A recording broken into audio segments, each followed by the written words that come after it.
Rp3 juta. Bagi sebagian orang, itu mungkin hanya cukup untuk kebutuhan 1 bulan. Bagi sebagian lainnya, bahkan dianggap terlalu kecil untuk memulai usaha. Tapi bagaimana jika uang Rp3 juta itu menjadi fondasi bisnis yang menghasilkan puluhan juta per bulan? Bagaimana jika sebuah kolam kecil di halaman rumah yang mungkin sering dianggap sepele, ternyata bisa menjadi pintu menuju pasar internasional? Kita sering berpikir bahwa untuk sukses butuh modal besar, butuh koneksi, butuh pengalaman bertahun-tahun, butuh gelar tinggi. Padahal kenyataannya, yang paling menentukan bukanlah seberapa besar modalmu, tapi seberapa serius kamu mengelolanya.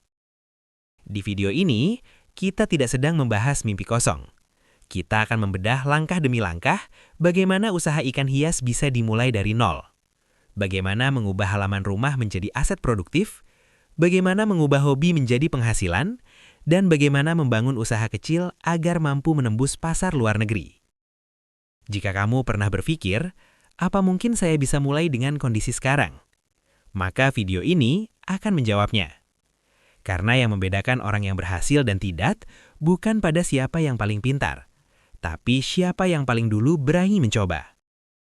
Sekarang pertanyaannya, jika hanya diberi modal Rp3 juta, apa yang akan kamu lakukan? Banyak orang berkata ingin punya usaha. Tapi ketika ditanya kenapa belum mulai, jawabannya hampir selalu sama. Modalnya belum cukup. Padahal, dalam dunia usaha, modal bukan hanya soal uang. Modal adalah keberanian, modal adalah waktu, modal adalah kemauan belajar. Dengan dana sekitar Rp3 juta, usaha ikan hias ini tidak langsung terlihat menjanjikan. Tidak ada jaminan berhasil, tidak ada kepastian untung. Namun, uang tersebut dibagi dengan sangat hati-hati. Sebagian digunakan untuk membuat kolam terpal sederhana. Tidak permanen, tidak mahal, tapi fungsional. Sebagian lagi untuk membeli indukan ikan yang berkualitas. Karena dalam budidaya, kualitas indukan menentukan hasil anakan. Lalu sisanya digunakan untuk aerator agar oksigen stabil, pakan awal yang sesuai kebutuhan, peralatan dasar seperti selang, ember, dan alat pengukur kualitas air. Tidak ada pembelian yang impulsif. Tidak ada gaya-gayaan membeli peralatan mahal hanya agar terlihat profesional. Semua dihitung. Karena di tahap awal, tujuan utamanya bukan terlihat besar, melainkan bertahan. Prinsipnya sederhana. Jangan habiskan modal untuk hal yang tidak menghasilkan. Di fase awal, keuntungan mungkin kecil, bahkan bisa jadi belum terasa. Namun yang sedang dibangun sebenarnya bukan hanya kolam ikan. Yang sedang dibangun adalah sistem. Sistem produksi, sistem perawatan, sistem pencatatan biaya. Dan ketika sistem sudah rapi, modal kecil bisa bekerja lebih efektif daripada modal besar yang berantakan. Inilah pelajaran penting. Usaha tidak harus dimulai dengan sempurna. Ia hanya perlu dimulai dengan serius. Langkah berikutnya yang sangat menentukan adalah memilih jenis ikan. Banyak pemula tergoda memilih ikan yang sedang viral. Harga tinggi, foto menarik, banyak dibicarakan di media sosial. Namun, bisnis bukan tentang ikut tren sesaat. Bisnis adalah tentang keberlanjutan. Sebelum menentukan jenis ikan, dilakukan riset sederhana. Ikan apa yang permintaannya stabil? Ikan mana yang mudah dibudidayakan di skala rumahan? Berapa tingkat kematian rata-ratanya? Berapa lama waktu panennya? Berapa margin keuntungannya? Karena memilih jenis ikan yang salah, bisa membuat modal habis sebelum berkembang. Fokus awal bukan pada ikan paling mahal, tapi pada ikan dengan perputaran cepat. Kenapa? Karena dalam usaha kecil, arus kas adalah nafas. Jika ikan bisa dijual lebih cepat, modal bisa berputar lebih cepat. Semakin cepat perputaran, semakin cepat pula usaha berkembang. Selain itu, dipilih ikan yang tahan terhadap perubahan suhu ringan, tidak terlalu sensitif terhadap kualitas air, dan memiliki komunitas pasar yang jelas. Keputusan ini terlihat sederhana, namun inilah pondasi penting. Karena strategi yang tepat di awal akan menghemat banyak kerugian di kemudian hari. Pelajaran besarnya adalah, dalam bisnis, Jangan tergoda oleh harga tertinggi. Pilihlah stabilitas. Karena stabilitas kecil yang konsisten lebih kuat daripada keuntungan besar yang tidak bertahan lama. Setiap usaha pasti diuji. Tidak ada bisnis yang langsung berjalan mulus tanpa hambatan. Begitu juga dalam budidaya ikan hias. Ada masa di mana sebagian ikan mati dalam waktu bersamaan. Air mendadak keruh. Oksigen tidak stabil. Cuaca berubah drastis. Dan hasil yang diharapkan tidak sesuai kenyataan. Di titik inilah banyak orang berhenti. Karena ketika modal terbatas, kerugian kecil saja terasa sangat besar. Namun yang membedakan orang yang bertahan dan yang menyerah adalah cara menyikapi masalah. Setiap kematian ikan tidak dianggap sebagai kegagalan semata. Itu dijadikan bahan evaluasi. Kenapa ikan mati? Apakah pH air berubah? Apakah kepadatan kolam terlalu tinggi? Apakah pemberian pakan berlebihan? Apakah kualitas indukan kurang baik? Semua dicatat.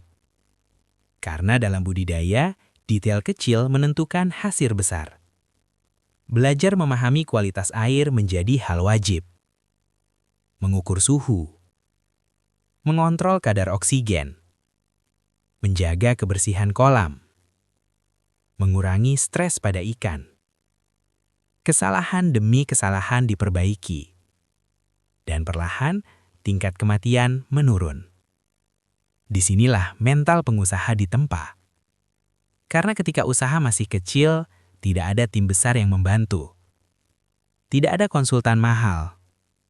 Tidak ada sistem otomatis. Semua dikerjakan sendiri. Dan dari proses itulah lahir pengalaman yang tidak bisa dibeli. Pelajaran penting dari fase ini adalah kerugian bukan alasan berhenti. Kerugian adalah biaya belajar. Semakin cepat kamu belajar, semakin cepat kamu berkembang. Setelah melewati fase kegagalan awal, fokus berikutnya adalah membangun sistem. Karena dalam usaha budidaya, yang paling berbahaya bukan kurangnya pengetahuan, tapi kurangnya konsistensi. Ikan hias adalah makhluk hidup yang sensitif. Perubahan kecil pada kualitas air bisa berdampak besar. Karena itu dibuat jadwal perawatan yang disiplin. Setiap pagi dimulai dengan pengecekan kondisi kolam. Air diperiksa kejernihannya. Suhu diukur. Aerator dipastikan berfungsi. Pemberian pakan dilakukan sesuai takaran. Tidak berlebihan, tidak kekurangan. Karena pakan yang berlebihan bisa membuat air cepat kotor. Dan air kotor adalah sumber penyakit. Setiap minggu dilakukan penggantian air sebagian, bukan seluruhnya, agar ikan tidak stres. Kolam dibersihkan secara bertahap. Ikan yang terlihat lemah segera dipisahkan. Ikan sakit ditangani khusus. Semua dilakukan dengan prinsip pencegahan. Karena mencegah selalu lebih murah daripada mengobati. Di tahap ini, usaha mulai terlihat stabil. Produksi lebih konsisten. Ukuran ikan lebih seragam. Kualitas lebih terjaga. Dan yang paling penting, kepercayaan diri mulai tumbuh. Karena ketika sistem sudah berjalan, hasil menjadi lebih bisa diprediksi. Dalam bisnis, prediksi itu penting. Jika kamu tahu berapa rata-rata panen per bulan, kamu bisa merencanakan penjualan. Kamu bisa menghitung kebutuhan pakan. Kamu bisa memperkirakan keuntungan.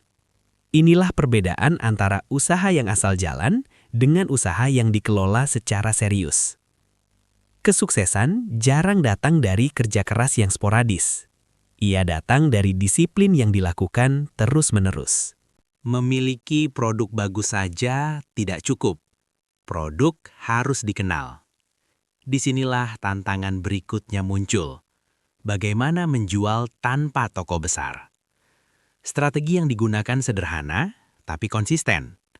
Memanfaatkan media sosial, mengambil foto ikan dengan pencahayaan baik, menampilkan warna asli tanpa manipulasi. Karena dalam bisnis ikan hias, Kejujuran visual sangat penting. Pembeli ingin melihat kondisi nyata. Selain itu, aktif di komunitas pecinta ikan hias. Bukan hanya untuk jualan, tapi untuk berdiskusi. Memberikan tips perawatan, berbagi pengalaman, menjawab pertanyaan pemula. Perlahan, nama mulai dikenal. Pesanan kecil mulai masuk. Dari 1 pelanggan, menjadi 2, menjadi 5, lalu semakin banyak. Setiap pengiriman dilakukan dengan hati-hati. Pengemasan diperhatikan.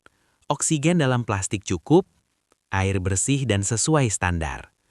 Karena satu kesalahan pengiriman bisa merusak reputasi. Ketika ada komplain, tidak dihindari, dihadapi, dicari solusinya. Jika memang kesalahan dari pihak penjual, diganti. Jika ada kendala pengiriman, dijelaskan dengan jujur. Dan disinilah fondasi bisnis sebenarnya dibangun. Bukan pada jumlah kolam, bukan pada besarnya omset, tapi pada kepercayaan. Kepercayaan membuat pelanggan kembali. Kepercayaan membuat usaha bertahan lama. Karena dalam dunia usaha kecil, iklan terbaik adalah rekomendasi pelanggan yang puas. Dan ketika reputasi mulai terbentuk, pasar pun semakin luas.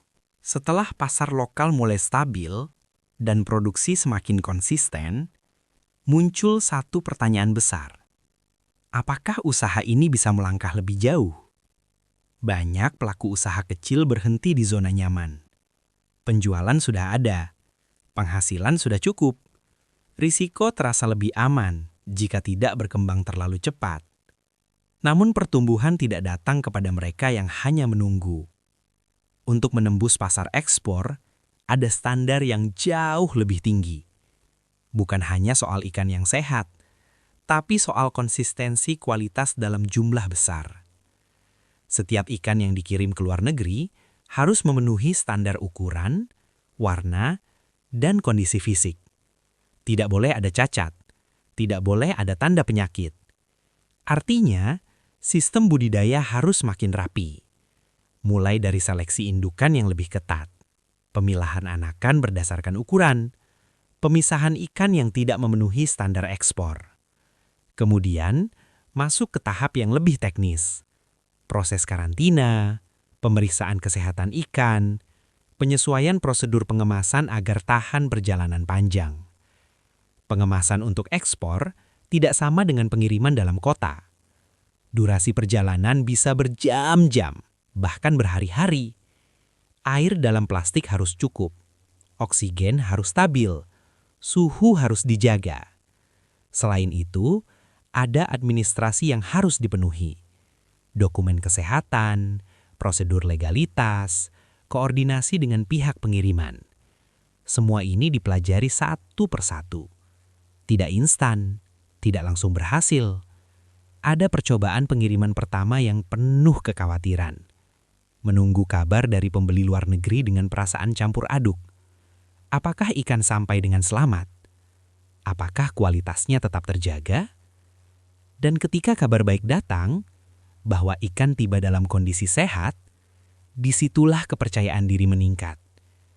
Ekspor bukan hanya tentang menjual lebih jauh. Ekspor adalah bukti bahwa kualitas sudah diakui secara global. Dari kolam kecil di halaman rumah, produk tersebut kini melintasi batas negara. Pelajaran dari fase ini sangat jelas. Pasar internasional bukan milik perusahaan besar saja. Ia milik siapapun yang siap memenuhi standar. Banyak orang hanya melihat angka akhirnya. Omset 20 juta rupiah per bulan. Terdengar besar, terdengar menggiurkan. Namun yang jarang dibahas adalah bagaimana angka itu dihitung. Mari kita pahami secara sederhana. Dalam 1 bulan, produksi bisa mencapai ratusan hingga ribuan ekor, tergantung kapasitas kolam. Tidak semua dijual dengan harga tinggi. Ada kelas kualitas, ada ukuran berbeda, ada segmentasi pasar. Dari total penjualan itulah muncul omset. Namun, omset bukanlah keuntungan bersih, karena di baliknya ada biaya operasional. Pakan yang rutin dibeli, listrik untuk aerator dan pompa, air dan perawatan kolam, biaya pengemasan, biaya pengiriman, penyusutan peralatan. Jika tidak dicatat dengan rapi, usaha bisa terlihat untung padahal sebenarnya stagnan. Karena itu dibuat pencatatan sederhana. Setiap pemasukan dicatat, setiap pengeluaran ditulis, setiap bulan dievaluasi. Berapa biaya tetap, berapa biaya variabel, berapa margin bersih. Dengan perhitungan yang jelas, keputusan bisnis menjadi lebih matang. Ketika keuntungan mulai stabil, uang tidak langsung dihabiskan untuk gaya hidup. Sebagian besar diputar kembali, menambah kolam baru, menambah indukan berkualitas lebih tinggi, meningkatkan kapasitas produksi. Pertumbuhan dilakukan bertahap, tidak memaksakan diri, tidak berutang berlebihan, tidak mengejar ekspansi terlalu cepat. Karena bisnis yang sehat adalah bisnis yang tumbuh secara terkendali. Dan dari sinilah, omset 20 juta per bulan bukan lagi sekadar angka, melainkan hasil dari sistem yang berjalan konsisten. Jika kita melihat kembali perjalanan ini, semua dimulai dari sesuatu yang sederhana. Modal kecil, kolam kecil, langkah kecil. Tidak ada jaminan sukses. Tidak ada kepastian hasil. Yang ada hanyalah keputusan untuk mencoba. Keputusan untuk belajar. Keputusan untuk tidak menyerah saat gagal. Keputusan untuk menjaga kualitas meski belum banyak yang melihat. Dari situlah perubahan terjadi. Bukan karena usia, bukan karena latar belakang, bukan karena keberuntungan semata, tapi karena konsistensi. Karena keberanian untuk memulai ketika orang lain masih menunggu. Hari ini, mungkin kamu melihat hasil akhirnya. Ekspor, omset puluhan juta, usaha berkembang. Namun yang jarang terlihat adalah ratusan hari kerja keras di baliknya. Dan mungkin, kisah ini bukan tentang ikan hias semata. Kisah ini tentang peluang. Tentang bagaimana sesuatu yang terlihat kecil bisa menjadi besar jika dikelola dengan serius. Sekarang, pertanyaannya kembali kepadamu. Jika hanya diberi modal kecil, apakah kamu akan menunggu sempurna atau mulai bergerak? Karena setiap usaha besar selalu punya satu kesamaan. Ia dimulai. Jika kamu mendapatkan pelajaran dari video ini, tekan like sebagai dukungan. Tulis di kolom komentar usaha apa yang ingin kamu bangun. Dan subscribe agar tidak ketinggalan pembahasan inspiratif berikutnya. Siapa tahu, langkah kecilmu hari ini adalah awal cerita besar di masa depan.